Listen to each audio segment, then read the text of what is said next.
എന്താടാ ഇത്? നീ എന്താ ഈ കാണിക്കുന്നത്? ഇതിലൊന്ന് ഓട്ടോഗ്രാഫ് ഇടുക ചേട്ടാ. ആട്ടോക്കോ ഇന്നാ സൂക്ഷിച്ചു വെച്ചേക്കണം. ചേട്ടാ, നിങ്ങൾക്ക് ആരെങ്കിലും സമ്മാനം തന്നിട്ടുണ്ടോ? ആര് പറഞ്ഞു? എനിക്കൊരു ക്ലബ്ബുകാര് 5 ലക്ഷം രൂപ സമ്മാനം തന്നല്ലോ. 5 ലക്ഷം രൂപ മാത്രമല്ല, കലിയുഗ ശകുനി എന്നുള്ള പേരും കിട്ടി. അതിന് നിങ്ങൾ എന്തൊക്കെയാ ചെയ്തിരിക്കുന്നേ? അതായത് ഈ സ്കൂളിലും കോളേജിലും ഒക്കെ സെക്സ് എഡ്യൂക്കേഷൻ എന്ന് പറഞ്ഞ ഒരു സബ്ജക്ട് പിള്ളേരെ പഠിപ്പിക്കുന്നില്ലേ, അതുപോലെ ചീട്ട് കളിക്കുന്നതിന് ഒരു സബ്ജക്ട് വേണം. ആഹാ ഏട്ടാ, നിങ്ങളുടെ തലതിരിഞ്ഞ ബുദ്ധിക്ക് കോടി നമസ്കാരം. വളരെ നല്ലത്. ഒന്ന് കളിച്ചിട്ട് നശിപ്പിക്കും. ചേട്ടനെ കുറിച്ച് അറിയാനിട്ടാ, ചേട്ടൻ തകർക്കില്ലേ? എവിടെ ചേട്ടൻ എവിടെ ഇരിക്കുന്നു? എടാ അനിയ, ഇത്രയും നേരം നീ എവിടെ ആയിരുന്നടാ? ഞാൻ നിനക്ക് വേണ്ടി ഇത്രയും നേരം കാത്തിരുന്നിട്ട് നീ വരുന്നതിന് മുമ്പ് പൂജ അങ്ങ് തുടങ്ങിയടാ. ചേട്ടാ അതൊക്കെ വിട്ടേക്ക്. ഇത് കണ്ടോ, ഇവന്റെ പേരാണ് ചിന്നത്തമ്പി. ഇവൻ സ്വന്തമായിട്ട് മിലിറ്ററി ഹോട്ടൽ വെച്ചിട്ടുണ്ട്. അതിന് ഞാൻ എന്ത് ചെയ്യാൻ? ആടിനെ വല്ല വെട്ടണം. വെട്ടിട്ട് ബോസ്, ഞാൻ തന്നെ വെട്ടി ഉമ്മട്ടൻ കറി നല്ല സൂപ്പർ ആയിട്ട് ഉണ്ടാക്കി തരാം. ആദ്യം നിന്റെ മുഖം ഒന്ന് കാണിക്കണം. നമ്മൾ അന്ന് കണ്ടില്ലേ ഒരു ദേവതയെ, അവളെ കൂട്ടിട്ട് വന്നത് ഇവനാണ്. അത് ശരി.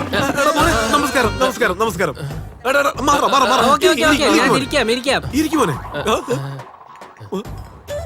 മര്യാദക്ക് ഇരിക്കണോ?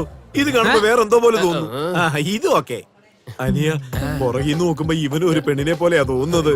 ചേട്ടാ നിങ്ങൾ എന്താ ഇങ്ങനെയൊക്കെ ആലോചിക്കുന്നേ? ശരി ശരി, കാര്യത്തിലേക്ക്.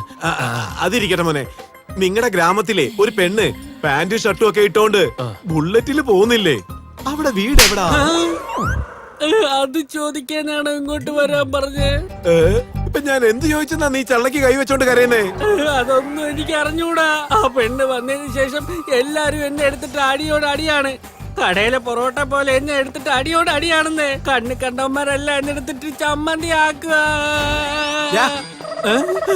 ഞാൻ നിന്നെ അടിക്കത്തില്ലടാ. എനിക്ക് ആ ദേവതയെ കുറിച്ച് ചില കാര്യങ്ങളൊക്കെ അറിയണം. അത് മാത്രം ഒന്ന് പറയടാ. അത് പറയാം. ഇരിക്കേട്ടാ, ഇരിക്കി. ആ പെണ്ണിന്റെ കാര്യല്ലേ, അതിനെ പറ്റി പറയണമെങ്കിൽ വെറും 3 ക്വാർട്ടർ മതി ഏട്ടാ. അതെന്തോന്നാടാ 3 ക്വാർട്ടർ? അതായത് ഏട്ടാ, എന്നെ അടിച്ച അടി മറക്കാൻ 1 ക്വാർട്ടർ, പിന്നൊന്ന് ഉള്ളിലുള്ള എല്ലാ കാര്യങ്ങളും പുറത്തു പറയാൻ, പിന്നൊന്ന് മനസ്സിന്റെ ആഴത്തിലിരിക്കുന്നത് ഓർമ്മിച്ചെടുക്കാൻ വേണ്ടിട്ട്. അതൊന്നും നീ ചെയ്യേണ്ട ആവശ്യമില്ല. ടെൻഷൻ ആവല്ലേ ഏട്ടാ. ഇപ്പൊ കാക്കയുണ്ടല്ലോ, താഴെ ഇരിക്കുന്ന വെള്ളത്തെ മുകളിലേക്ക് കൊണ്ടുവരാൻ കല്ലിടുമല്ലോ, അതുപോലെ എന്റെ മനസ്സിലിരിക്കുന്ന കാര്യത്തെ പുറത്തേക്ക് കൊണ്ടുവരാൻ 1 ക്വാർട്ടർ വേണം. അത്രേ ഉള്ളൂ. എന്റെ മുന്നിൽ കാല് പൊക്കിയിരിക്കാൻ നിനക്ക് നിങ്ങൾ എന്തിനാ എല്ലാത്തിനും ദേഷ്യപ്പെടുന്നേ? ശരി, ദേഷ്യപ്പെടുന്നില്ല. എടാ മോനെ, ആ പെങ്കൊച്ചിനെ പറ്റി പറയടാ. തീർച്ചയായിട്ടും പറയാം. ആദ്യം 3 ക്വാർട്ടർ ഉള്ളിലൊക്കെ പുറത്തു വരും. ഒരു ഫുൾ ഓർഡർ ചെയ്യണം. ചേട്ടാ എക്സ്ട്രാ ഒന്നും എന്തിനാ? ഈ ആനന്ദരാമന് സന്തോഷം കൂടുകയാണെങ്കിൽ പാദം മുതൽ ഉച്ചി വരെ വെള്ളം കൊണ്ട് അഭിഷേകമായിരിക്കും. ചേട്ടൻ പറഞ്ഞിട്ടില്ലേ, പെട്ടെന്ന് ഓർഡർ ചെയ്യടാ. എടാ അനിയാ, ഒരു ഫുള്ള് കൊണ്ടുപോടാ. നന്നായിട്ട് അടിച്ചു പൊളിക്കാം. വേഗം എടുത്തോണ്ടാ, വേഗം. അതാ വരുന്നു കേട്ടോ. പെട്ടെന്ന് വെക്കടാ, പെട്ടെന്ന് വെക്ക്. മൊത്തം കേറ്റിക്കോ. വെള്ളം അവനെ കൊടുക്ക, എനിക്ക് വേണ്ട.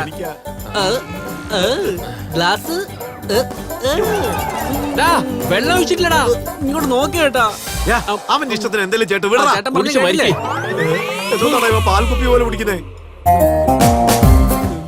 കുടിക്ക് നന്നായിട്ട് കുടിക്കുക, എന്നാലേ ബുള്ളറ്റ് ദേവതയെ കുറിച്ച് നന്നായിട്ട് അറിയൂ. കുടിക്കുന്നത് കാണുമ്പോഴേ ടാങ്കർ പോലെ ഉണ്ട്. എന്റെ അമ്മോ. ചേട്ടാ ഇനി അല്പസമയത്തിൽ എല്ലാം കക്കിയേക്കുന്ന തോന്നുന്നത്.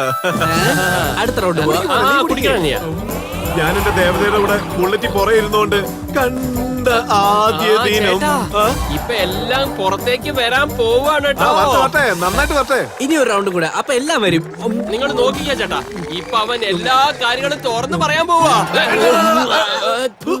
എന്റെ പേര് ത്രിലോകചന്ദർ, ബിൽഡറാണ്. ഞാൻ കേട്ടിട്ടുണ്ട്. ഒരേ സമയത്ത് ഇവിടെ കൊച്ചിയിൽ 4 പ്രൊജക്ട് ഞങ്ങൾ ചെയ്യണത്. ആദ്യത്തെ റൗണ്ടിൽ ഞങ്ങൾക്ക് 2000 ലോഡ് മണൽ ആവശ്യമുണ്ട്. ഇത്രയും ലോഡ് ഇപ്പോ എങ്ങനെ ഇയാൾക്ക് സപ്ലൈ ചെയ്യാ?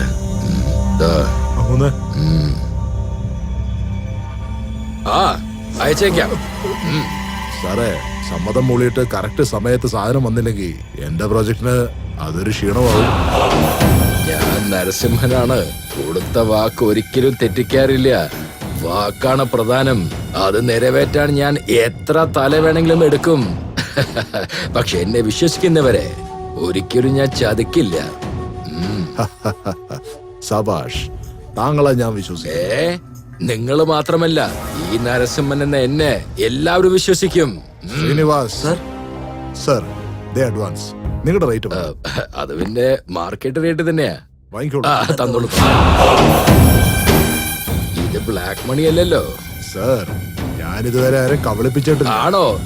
എന്നാ ശരി, എന്നാ ശരി. സോമ, ഇതങ്ങോട്ട് സൂക്ഷിച്ചു വെച്ചേ. ശരി, ഞാൻ അങ്ങോട്ട് പുറപ്പെടുക. അങ്ങനെ പോയാലോ? കോഴിയരച്ചു നെയ്ച്ചോറും ഉണ്ടെന്നേ, കഴിച്ചിട്ട് പോകണം. ഇല്ല സാർ, ഇപ്പൊ സമയമില്ല. അടുത്ത പ്രാവശ്യം വരുമ്പോ തീർച്ചയായിട്ടും കൂടാം. ആണോ? എങ്കിൽ ഞാൻ വരട്ടെ. എന്നാ ശരി, പോയിട്ട് വരും. ശല്യം ഒഴിഞ്ഞു. അതുകൊണ്ട് തന്നേ. അങ്ങനെ അത്ര ലോഡ് നമുക്ക് കൊടുക്കാൻ പറ്റുമോ? പറ്റുമോന്ന് സംശയിച്ചു കഴിഞ്ഞാൽ ഒന്നും നടക്കില്ല. ബുദ്ധി പ്രയോഗിക്കണം, ബുദ്ധി. എനിക്ക് അങ്ങോട്ട് മനസ്സിലാവണില്ല. അങ്ങനെ പുഴയ്ക്കടുത്തുള്ള 25 ഏക്കർ സ്ഥലത്ത് ആടും പശുക്കളൊക്കെ ചുറ്റി കറങ്ങാറുണ്ടല്ലോ. അവിടുന്ന് മണ്ണെടുത്ത് ഇയാള് പറഞ്ഞ ഓർഡർ അങ്ങ് കൊടുത്തേക്കാന്നേ. അത്രേ ഉള്ളൂ. അത് ശരി. വിശ്വസിക്കുന്നവരെ ഭൂമി ഒരിക്കലും ചതിക്കില്ല. അങ്ങനെയുണ്ടല്ലേ? അതുപോലെ എന്നെ വിശ്വസിച്ചവരെ ഞാൻ ചതിക്കില്ല. എങ്ങനെയുണ്ട്? കാശ് കൊതിയൻ.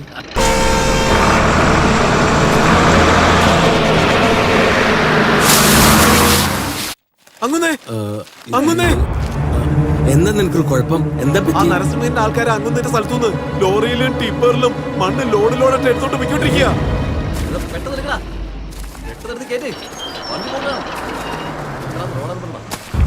ആരുടെ എന്നോട് ചോദിക്കാതെ മണലെടുക്കുന്നത്? ആദ്യം നിങ്ങൾ ഇവിടുന്ന് പോ. മണലെടുക്കുന്നത് നിർത്ത്. എല്ലാവരും ഇവിടുന്ന് പോ. ഇയാളെന്താ വിളിച്ചു പറഞ്ഞപ്പോഴാണ് അതിനടുത്ത് നിൽക്കണോ? പോയി പണിയെടുക്കടാ. ഞാൻ പറഞ്ഞോണ്ടിരിക്കുന്നത് എന്താണ് ചെയ്തോണ്ടിരിക്കുന്നേ? വണ്ടിനെ താഴോട്ട് ഇറങ്ങടാ. ഞാൻ പറഞ്ഞോണ്ടിരിക്കുന്ന അവൻ വണ്ടിയിൽ തന്നെ കുത്തിരിക്കുന്നത്. എഴുന്നേക്ക്. പെട്ടെന്ന് വണ്ടി കേട്ടാ. ഇവിടെ ഇരിക്കും.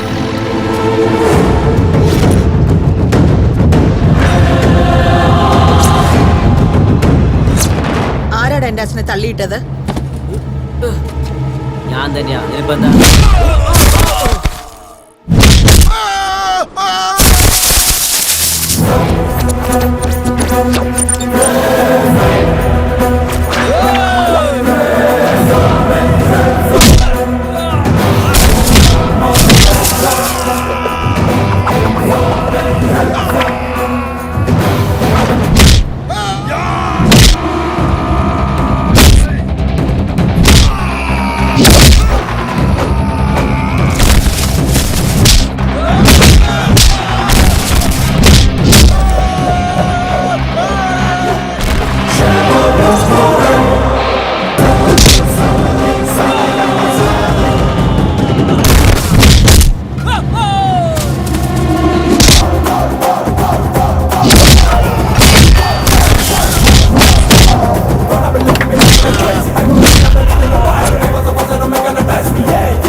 അവിടെ നിക്കടാ. നീ കാലെടുത്ത് വെച്ച് നിന്റെ കാല് ഞാൻ തല്ലിച്ചത്.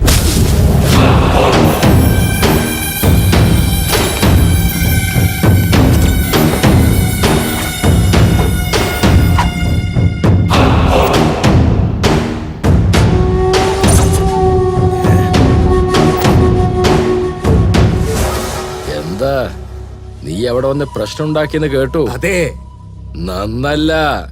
എന്റെ സ്വഭാവം, ദേഷ്യം, പിടിവാശി ഒന്നും നന്നല്ല, അറിയാലോ. നീ ചെയ്യുന്ന പണി അത് തന്നെയല്ലേ? ഒരു കാര്യം പറഞ്ഞേക്കാം, ആ സ്ഥലം കൊണ്ട് യാതൊരു പ്രയോജനമില്ല. അതുകൊണ്ട് തന്നെയാണ് അവിടുത്തെ മണ്ണ് ഞാൻ എടുക്കാൻ തീരുമാനിച്ചിരിക്കുന്നത്. നിന്നോട് ആരടാ പറഞ്ഞത് ഒന്നിനും കൊള്ളാത്തൊരു സ്ഥലമാണ് അവിടെ ഉള്ളതെന്ന്? നാട്ടിലുള്ള ജനങ്ങളെല്ലാം ആടുമാട്ടുകളെ മേക്കുന്ന സ്ഥലമാണത്. നീ എന്തിനാ അവരെ കുറിച്ച് ചിന്തിക്കുന്നത്? നിനക്ക് വേണമെങ്കിൽ ഒരു പങ്ക് ഞാൻ തരാം, വാങ്ങിച്ചോ. പങ്ക? അതെ. ഡേയ്, പാവപ്പെട്ട പണം വാങ്ങി തിന്നുന്ന പരമ്പരയിൽ ജനിച്ചവനല്ലടാ ഞാൻ. വേണ്ടെങ്കിൽ വായ മൂടിയിട്ട് വെറുതെ ഇരുന്നാ പോരെ. ആവശ്യമില്ലാതെ എന്റെ അടുത്ത് നീ പ്രശ്നം ഉണ്ടാക്കി കഴിഞ്ഞാൽ ഞാൻ ബിൽഡറിന് വാക്ക് കൊടുത്തിട്ടുണ്ട്. എന്നെ കുറിച്ച് നിനക്ക് നന്നായിട്ട് അറിയാമല്ലോ. നീ ആരാണെന്ന് എനിക്ക് നന്നായിട്ട് അറിയാടാ. ഒരു കാര്യം പറഞ്ഞേക്കാം, വെറുതെ എനിക്ക് ദേഷ്യം വരുത്തരുതേ. 10 കൊല്ലം കൊണ്ട് ജീവിക്കാൻ ആഗ്രഹം ഉണ്ടെങ്കിൽ അടങ്ങി ഒതുങ്ങി അവിടെ ഇരുന്നോളണം, പറഞ്ഞേക്കാം ഞാൻ. എന്റെ പെങ്ങളുടെ കഴുത്തിലുള്ള താലി കുറച്ചു കാലം അവിടെ തന്നെ ഉണ്ടാവട്ടെ എന്ന് വെച്ച് നിന്നെ ഞാൻ വെറുതെ വിട്ടേച്ച് പോവാണ്. ആവശ്യമില്ലാതെ എന്നോട് കളിക്കാൻ നോക്കിയാണ്ടല്ലോ, ഭൂമിക്കകത്തൊരു കുഴിയുണ്ടാക്കി നിന്നെ ചവിട്ടി മണലോണ്ട് മൂടിയിടും ഞാൻ. എടോ, കുറച്ചു കാലം കൊണ്ട് ജീവിക്കണോ അതോ വേഗം ഭൂമിക്കകത്ത് പോകണമെന്നോ നീ തീരുമാനിച്ചോ? പെങ്ങളെ, വെറുതെ അങ്ങനെ വാ നോക്കി നിക്കാതെ ഭർത്താവിനൊന്ന് പറഞ്ഞ് മനസ്സിലാക്കി കൊടുക്ക്. അല്ലെങ്കിൽ പെങ്ങള് വിവരം അറിയും.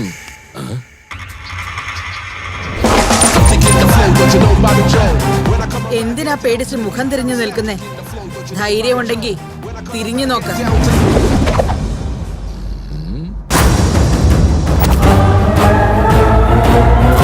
എന്താ പറഞ്ഞേ?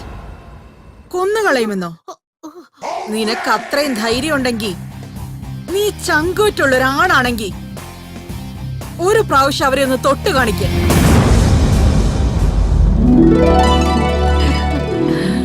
എന്റെ അച്ഛൻ ഈ വീട്ടിൽ കാലെടുത്ത് വെക്കരുതെന്ന് നിന്നോട് പറഞ്ഞു. ഇനി ഞാൻ പറയുന്നത് ശ്രദ്ധിച്ചു കേട്ടോളൂ. ഇനി ഒരിക്കൽ ആ കാല് വീട്ടിനുള്ളിൽ വെച്ചാ പിന്നെ കാലുണ്ടാവില്ല. ഈ വീടിന്റെ ഭാഗത്തേക്ക് എങ്ങനെ നീ നോക്കിയെന്നറിഞ്ഞ പിന്നെ നിന്റെ തല കാണില്ല. ഏയ്, ഞാൻ ആരാണെന്ന് നിനക്ക് അറിയോ?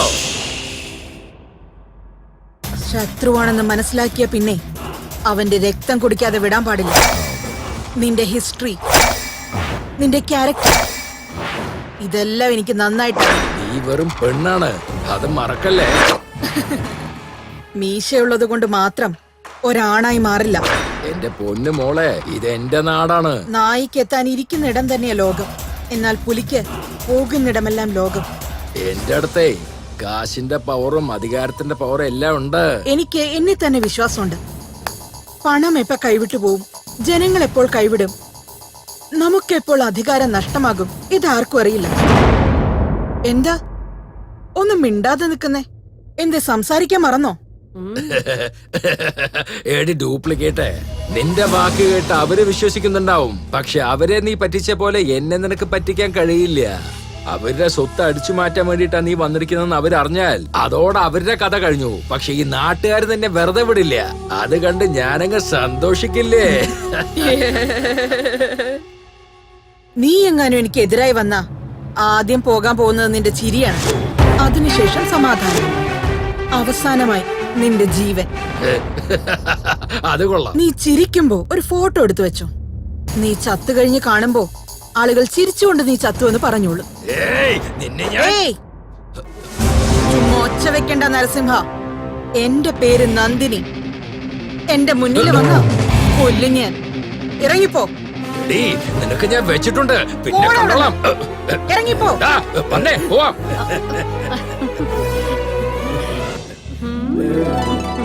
ആരാച്ചത്? അവനൊരു രാക്ഷസനാണ് മോളെ, രാക്ഷസൻ. മുറപ്രകാരം നിന്റെ അമ്മയുടെ സഹോദരനാണ് അവൻ. അവൻ എനിക്ക് അളിയനും എന്റെ സഹോദരി ഭർത്താവുമാണ് അവൻ. അയാളോ? അതെ മോളെ, എന്ത് പറയാനാ ഞാന്. കലികാലത്തില് ജനിച്ചവന്മാര് തല തെറിച്ചവരെ പോലെ ഇങ്ങനെ പെരുമാറിയാലേ അത് അവന്റെ വിധിയാണെന്ന് കരുതണം. അവനൊരു ജോലി വേണമെന്ന് പറഞ്ഞാണ് നമ്മുടെ വീട്ടിൽ കാലെടുത്ത് വെച്ചത്. സ്വത്തിന് ആഗ്രഹിച്ച എന്റെ അനിയത്തിയെ മയക്കി ആരും അറിയാതെ അവളെ വിവാഹം കഴിച്ചു മോളെ. എന്റെ അനുജത്തിക്ക് സ്വത്തിൽ പങ്കുണ്ടെന്ന് അറിഞ്ഞപ്പോ അത് മാറ്റോണ്ട് പോയി മോളെ. കുട്ടി ജനിച്ചപ്പോ അവളും മരിച്ചുപോയി മോളെ. ഇപ്പൊ എനിക്ക് ബാക്കിയുള്ള സ്വത്ത് അപഹരിക്കാനാ നോക്കുന്നവൻ. അച്ഛാ, ഉറുമ്പുണ്ടാക്കുന്ന കൂട്ടില് പാമ്പ് വന്നിരുന്നിട്ട് ഇതെന്റെ വീടാണെന്ന് പറഞ്ഞു. ശരിയാണ് മോള് പറഞ്ഞത്. അതല്ല മോളെ, ആ രാക്ഷസന്റെ ദൃഷ്ടി നിന്റെ മേലെ വീണല്ലോ. ഇനി ആ ദുഷ്ടൻ എന്താണാവോ ചെയ്യാൻ പോകുന്നത്? അമ്മേ, ഈ ജന്മത്തിൽ നിങ്ങളുടെ മകളാൽ ആളുകൾക്ക് നന്മ ഉണ്ടാവണമെന്നുണ്ടെങ്കിൽ അയാൾ മരിക്കണം. എന്നാൽ മോശമായി നടക്കണമെന്നുണ്ടെങ്കിൽ ഞാൻ മരിക്കണം.